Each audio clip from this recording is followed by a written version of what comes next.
Dear students, हमने kinetics of radicals and cationic polymerization को already discuss कर लिया है प्रीवियस लेक्चर्स में। ठीक है, तो हम आज पढ़ेंगे फर्दर काइनेटिक्स ऑफ एनायनिक और लीविंग पॉलीमराइजेशन के बारे में। सिमिलर टू फ्री रेडिकल और cationic polymerization, anionic polymerization also involve initiation, propagation and termination. तो तीनों की तीनों जो हमारे पास पॉलीमराइजेशन होती है, चाहे वो रेडिकल की हो, कैटायनिक की हो, एनायनिक की हो, तो उनमें क्या 3 स्टेप होते हैं मोस्टली। इनिशिएशन होता है सबसे पहले, फिर प्रोपेगेशन, फिर आता है टर्मिनेशन। ठीक है, तो इसमें कोई भी चेंज नहीं होगा। Although termination is not possible if there are no impurities. Processes तो होती है, पर हो सकता है कि अगर हमारे पास कोई इम्प्योरिटीज़ ना बची हो प्रोपेगेशन के स्टेप में, तो हमारे पास टर्मिनेशन का जो स्टेप है वो पॉसिबल नहीं भी हो सकता है। ऑलराइट, सबसे पहला स्टेप है initiation. Anionic polymerization initiated by the nucleophile. तो ये किससे इनिशिएट हो रहा है? न्यूक्लियोफाइल से, Y negative, which in turn is formed from a molecule X Y as given below. तो हमारे पास कैसे ही न्यूक्लियोफाइल निकल रहा है, तो हमने क्या किया है कि एक्स वाई का क्या कर दिया है, एक रिएक्शन कर दिया, फिर इससे हमारे पास क्या बचाएगा, X positive cationic and Y negative anionic, और इसको क्या बोलते हैं, न्यूक्लियोफाइल। ठीक है, तो हमने क्या किया, न्यूक्लियोफाइल के साथ मोनोमर का जो है रिएक्शन कर दिया, एडिशन कर दिया, किसकी प्रेजेंस में, K I constant of initiation gives Y M negative, मतलब कि एक्टिवेटेड मोनोमर हमारे पास बन जाता है। Rate expression for the initiation is given by, तो रेट एक्सप्रेशन इसका क्या बनेगा, R I is equal to K I Y negative and M. I hope आपको ये पता है कि कैसे निकाला है, हमने पहले भी इसको अच्छे से डिस्कस कर लिया है। ठीक है, कुछ नहीं करना है कि इन दोनों को लिखना है जो इधर से इधर होते हैं, इसके पीछे रिवर्सिबल में। आई थिंक आपको पता ही होगा। फिर आता है हमारे पास प्रोपेगेशन का स्टेप नंबर 2। तो प्रोपेगेशन में क्या है कि जो हमारे पास एक्टिवेटेड मोनोमर निकला है, इसकी एडिशन कर देनी है हमने एक न्यू मोनोमर के साथ, Y M negative and M. इसी हमारे पास क्या बना जाएगा, वाई एम एम नेगेटिव करके। आई होप आपको समझ में आ रहा है। फिर आएगा इन जनरल। आपको पता है कि प्रोपेगेशन में हमारे पास नंबर ऑफ मोनोमर्स की अटैचमेंट होती है, तो हमने इसका रिएक्शन करना है Y M N M negative plus M. ठीक है, इसके साथ कुछ नहीं करना है, एन ऐड किया है बस, और एक एडिशन हमने कर दिया मोनोमर की, किसकी प्रेजेंस में, K P, where K P is constant of propagation. ठीक है, फिर आएगा हमारे पास Y M N plus 1 and M negative.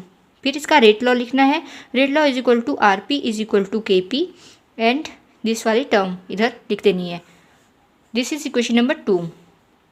Termination. As already explained, mechanism of anionic polymerization chapter 1 में दिया गया था जो हमारे पास, anionic polymerization does not undergo termination. तो हमें पहले से मालूम है, जो कि हमने प्रीवियस जो हमारे पास चैप्टर उसमें भी डिस्कस किया था, कि जो एनायनिक पॉलीमराइजेशन है वो टर्मिनेशन स्टेप को फॉलो नहीं करता है। If there are no impurities in the system. Even if all monomer get consumed, the anionic site remains active at one of the ends of the chain and propagation can be restarted when fresh monomer is added to the system. Due to such active non-terminated polymer chains, those polymers are known as living polymer. तो ये भी question आ सकता है competitive exams में कि why we called anionic polymerization is living polymerization. तो answer यही है कि ये हमारे पास एक्टिव और नॉन टर्मिनेटेड पॉलीमर चेन्स बनाते हैं, इसीलिए इनको क्या कहते हैं, लिविंग पॉलीमर्स कहते हैं।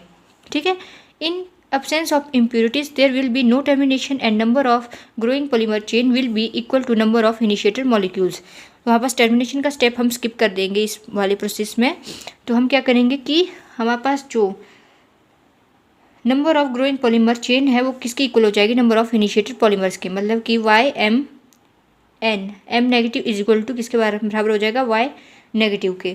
ठीक है, putting the value of this is equal to Y negative from equation 3 in equation number 2। तो ये वाली हमारी जो वैल्यू है इसमें पुट कर देनी है, आर पी बन जाएगा हमारे पास is equal to K P Y negative and M. इसमें हमने क्या किया, जो हमारे पास ये इक्वेशन थी ना यहाँ पर प्रोपेगेशन वाले स्टेप में, इसमें हमने इसको क्या करना है, वाई नेगेटिव को पुट कर देना है, क्योंकि इक्वेशन नंबर 3 में हमने बोला है कि जो हमारे पास नंबर ऑफ टर्मिनेशंस और नंबर ऑफ ग्रोइंग पॉलीमर्स क्या होते हैं, इक्वल हो जाते हैं नंबर ऑफ इनिशिएटर मॉलिक्यूल्स के। तो ये किसके बराबर हो गया, वाई नेगेटिव के, इसलिए हमारे पास बन जाएगा R P is equal to K P, और इधर हमारे पास आ जाएगा वाई नेगेटिव एंड एम। यही हमने यहाँ पे क्वेश्चन नंबर 4 में लिखा है, ये हमने लिखा 2 वाली इक्वेशन से इसमें ऐड किया है।